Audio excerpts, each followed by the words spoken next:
Hello.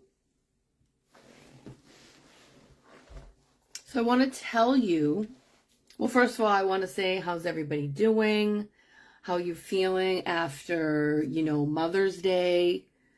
Sometimes, some years it's nice for some people, other years it's not. Some years moms just want to be alone. They can give themselves permission to do nothing. Other years they want to hang out with their kids. So really it's just different for everybody, and some years it's very painful for people. So I just, want to recognize that, across the board. And I've been wanting to come on here and retell the story about how Migraine Magick was created, and really the beginning of my business. So it was 3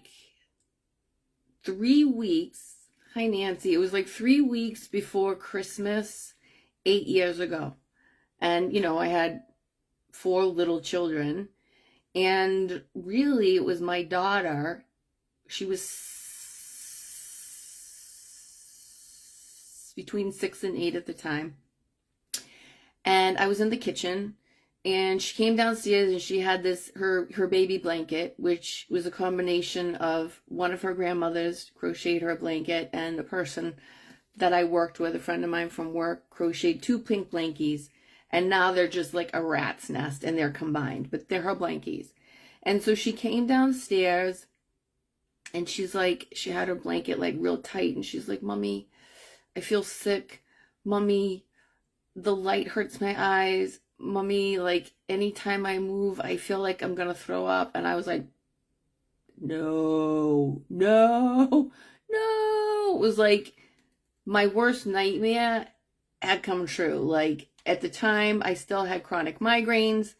My older son had a tension headache, and there were things that you could do for that. But at the time, there was nothing for a migraine. And honestly, pretty much, I don't know of any conventional medicine, honestly, that helps people with migraines. Sometimes you can get relief, but what happens is it's not actually breaking the pattern in the body. So what you see happening is that people who are on medicines, they have to up their dose. So for example, there's this medicine called Topamax, also known as Dopamax, because it really messes with your thinking. And this is what they do. And triptylines, they just keep raising, your body built up a tolerance, but the wiring's still there. And then at the same time, a lot of the migraines are metabolic. So even if medicine did work, and I'm a huge proponent of whatever works, do it, But if the migraine is a metabolic problem, it doesn't matter what you take, because it's never going to get metabolized. And then, even if we were going to talk about energetics, on an energetic level, I would, say how do you metabolize your emotions? Okay. But now I'm getting off the subject. So she came downstairs one day, and I was like a deer in headlights. Legit a deer in headlights. And, I live on the bogs. Everything's on the bogs. I remember looking out at the bogs and thinking, not while I'm alive. I had no idea how I was going to help my daughter, but it was not on my dime. So I didn't know what I was going to do. I didn't know how I was going to do it. A mom of 4, cranberry farmer's wife. And I just remember thinking, actually, it was Dr. Phil. I'd seen a Dr. Phil episode, and I remember him saying, "You always have what you need." So this was the second time I fell back on his advice. And I just kind of went back over the last 10 years, the prior 10 years of research that I have been doing, because I have been researching migraine to try to help myself. And then the funny question is why couldn't I pull the trigger to create a solution to help myself? Why did it take my daughter? Well, I know, because at the time it was a mother's love. You can do anything for your children. You can find any solution. You don't care how crazy it looks. You don't care how much it costs. You don't, like, you're going to find a way. And so I really wanted to record this on Mother's Day because I really wanted to pay tribute to all the moms out there who can lift. Like, you hear crazy stories of them, like, lifting up the back end of, like, an 18-wheeler because the child might be crushed underneath it. Like, there is nothing, and I'm sure there are dads too, but there is nothing that will get in the way of a mother on fire to help her children. Nothing. So in that moment, I had made what one would call a sacred contract with myself that I was going to do whatever it took to make sure that she didn't suffer chronic migraines the way that I did for over 35 years. And so one of the things, the big thing was, excuse me one second. Jeff, do you need something?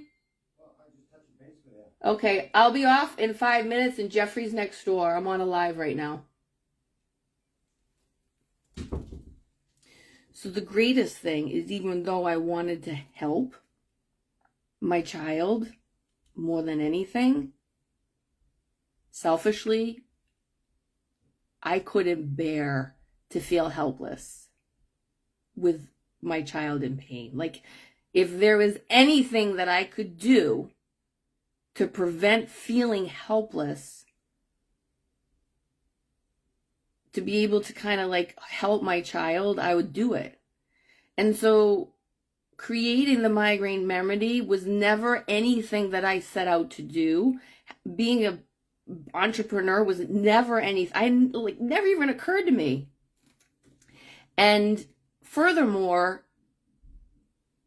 the story about how I made it, I'll tell another time. But the irony of the thing is,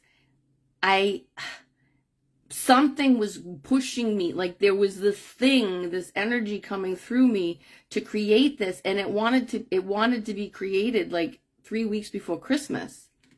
Hi, Mom. So if you have 1 child, 2 child, 3 child, 4 child, 5, like, there's no way you're going to start a business and make stuff 3 weeks before Christmas. But this is how it works when your gift comes through you. And I didn't realize it was a gift at first, right? And many times it kind of felt like, not a burden, but like it definitely wasn't convenient. So 3 weeks before Christmas, I ended up like pouring over, 10 years of research that I had done to try to help myself, and I couldn't do it. And then it was because of my daughter. And I think I'm getting emotional, but this is actually the first time I'm telling the story in 8 years that I'm not going to cry. Even though I can feel it, it's not coming. So that's good, because I've come full circle with the whole migraine remedy and the whole migraine mentoring. So that's how Migraine Magick was born. It wasn't something that I was like, oh, what can I make? No, it was a medicine, a natural medicine born out of a mother's love to help her child, and selfishly for me not to feel helpless, because there was something here. But I didn't know that when I was making it, and I didn't know it after I made it. And it wasn't until I created it and I started working with it on myself that I knew the potency and the specialness of what I had respected was coming through me, and kind of listened to my inner guidance. And so I created, it's a spray-on, and I created it, and I called it Migraine Magick because the first time I ever sprayed it on me, 35 years of chronic migraine was gone like that. And then the medicine began to teach me how to work with it. So I learned how to work with it, and I understood. I had to figure out the mechanisms, why it worked so well, why it was a spray-on instead of like ingest, like all the things. So I wanted to share that story with you about how the inception of Migraine Magick. And then I also want to tell you about this really great Mother's Day gift that I'm offering to you. So a lot of times Mother's Day can be very busy for people, and I know a lot of moms don't really settle in and relax until after Mother's Day. So there was something that I wanted to create. Like, I wanted to create something special for mothers, but it's not limited to just mothers. And I couldn't force it. You know, it was coming through me, and I couldn't quite see what it was. So what it's going to be is on May 25th and 26th, I'm going to be offering a Mother's Day gift, and it comes with one of the elixirs. So it comes with Love Magic, and my elixirs are like bioceuticals, and I'll come on and I'll explain that another day.